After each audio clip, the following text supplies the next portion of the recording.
Ça fait du bien de poser sa valise et de souffler un peu. Bonjour à tous.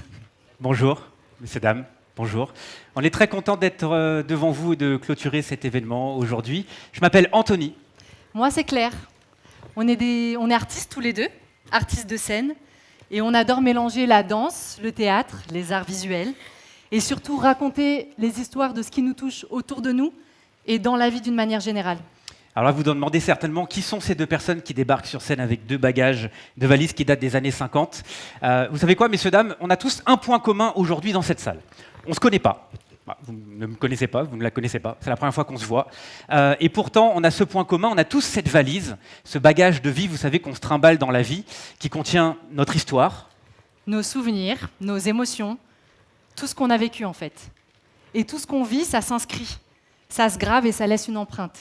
Parfois même une charge qui peut ajouter du poids à notre bagage. Vous savez ce qu'on va faire, messieurs, dames? On va prendre quelques secondes, on prend 10 secondes. Je vais vous demander de fermer les yeux et vous allez visualiser chacune votre bagage à vous. D'accord? Visualisez ce que cette valise pourrait contenir. Forcément, ce bagage est différent en fonction de ce que vous avez vécu, monsieur, madame, au fond, au milieu. Pensez à un souvenir, pensez à un moment de vie, une émotion, un ressenti, c'est votre valise, allez-y. À partir de là, comment continuer? Comment avancer avec le poids de ce qu'on a vécu? C'est vrai que ce bagage, des fois, je suis sûr qu'on est tous passés par des moments un peu difficiles dans la vie. Des fois plusieurs. Et ce bagage, on aimerait tout simplement arriver à une consigne dans une gare et laisser la valise et s'en aller. Oui, bonjour. Voilà, moi, c'est pour laisser le bagage de ma vie. Voilà. Non, il n'y a rien de dangereux dedans. Il y a juste des peurs, il y a des doutes, il y a des angoisses, voilà, des traumas de l'enfance, des rêves non accomplis. Mais non, mais ça va. Je reviens dans 2 ans. Si c'est... Non, bon, dans 2 mois alors. Ou dans 2 semaines, oui. Ou dans 2 jours, dans 2 heures. Ou alors, je vais prendre un café et je reviens. Vous savez quoi? J'aime pas tant le café que ça. La valise, je l'aime bien aussi, je vais la garder. Malheureusement, on ne peut pas laisser cette valise dans une consigne, c'est impossible. Je pense qu'aujourd'hui, on n'est pas seulement la personne qu'on est à l'heure actuelle. On est la personne qu'on a été depuis qu'on est né, avec tout ce qu'on a vécu et qui est venu s'ajouter au poids de notre bagage et qui fait qui on est aujourd'hui. Si je prends l'exemple de n'importe qui, je pense que c'est vrai. Par exemple, vous, madame, bonjour. Comment vous appelez-vous? Bonjour Myriam. Eh bien Myriam, je pense que vous n'êtes pas seulement la Myriam d'aujourd'hui, mais toutes les Myriam que vous avez été depuis que vous êtes née, avec tout ce que vous avez vécu et qui est venu s'ajouter depuis à votre bagage. Bonjour monsieur, comment vous appelez-vous? Guy? Bonjour Guy, enchanté. Eh bien Guy, c'est pareil, vous n'êtes pas seulement le Guy d'aujourd'hui, vous êtes tous les Guy depuis que vous êtes nés, avec tout ce que vous avez vécu. Monsieur, comment vous appelez-vous? Bon, allez, je ne vais pas le faire pour les 150 personnes, on est beaucoup, mais je pense qu'on a compris l'idée de ce que je voulais dire. C'est ça, l'image, elle est assez forte en fait.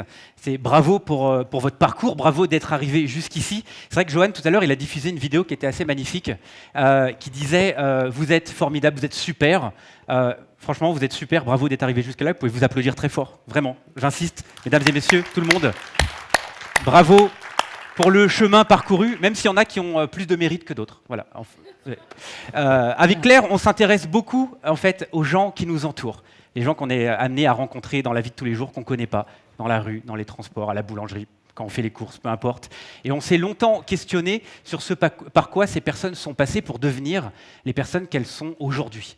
Dans la vie, finalement, on ne fait que passer d'un état émotionnel à un autre, d'un moment de vie à un autre. On est en perpétuelle transformation, tout le temps, à essayer de garder l'équilibre sur le fil de notre propre vie. De penser à l'avenir en faisant attention que nos expériences passées ne débordent pas trop sur celles à venir. Finalement, la vie, vous savez, c'est un petit peu comme tenir sur la pointe des pieds. Le meilleur exemple pour moi, c'est celui de ma maman. Ma maman, je l'ai toujours vue avec sa valise, à se battre contre son passé et toutes les choses qu'elle a dû affronter au fur et à mesure qu'elle avançait dans sa vie. Pour moi, ma maman, pour vous donner une image assez forte, c'est comme un manuel de survie à elle toute seule. J'ai jamais vu une personne autant se relever. Ça a été assez révélateur pour moi de comment une personne peut et doit transformer les choses pour les affronter et les surmonter.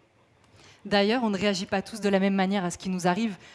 Quelque chose qui peut être anecdotique pour quelqu'un va être traumatisant pour quelqu'un d'autre.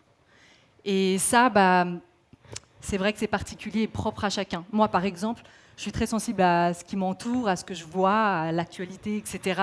et à ce que je peux vivre avec les proches qui comptent pour moi. Et parfois, ça vient ajouter vraiment du poids à mon bagage. Donc des fois, je suis tellement triste que j'essaye de lutter contre. Mais finalement, quand je réfléchis, je me dis qu'on essaye de repousser ce qui nous traverse. Mais finalement, cette valise de vie, on ne peut pas s'en débarrasser, parce qu'elle fait qui on est.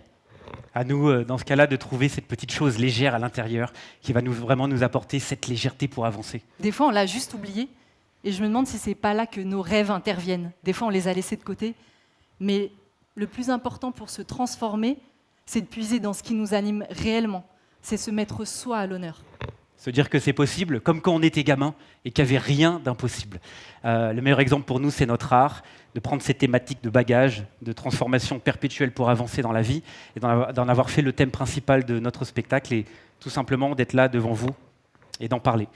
Alors, bien sûr, je pense qu'on a tous traversé des moments plus ou moins difficiles dans sa vie. Des fois, on pense qu'on est tranquille, on se dit que c'est derrière nous, mais des fois, malheureusement, ça ressurgit, ça nous suit, et ça sans prévenir.